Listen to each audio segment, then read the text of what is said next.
নীল আকাশের নিচে সাদা বালির দিগন্ত জোড়া প্রান্তরে রূপলি জলের স্রোত এঁকে চলেছে প্রকৃতির এক অসাধারণ ছবি।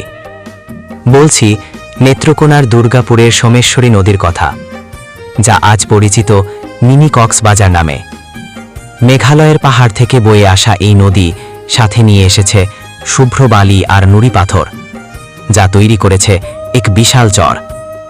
এই অপরূপ সৌন্দর্য আর নির্মল পরিবেশ টেনে আনে অসংখ্য পর্যটকদের, খুঁজে পেয়েছে নতুন প্রাণ।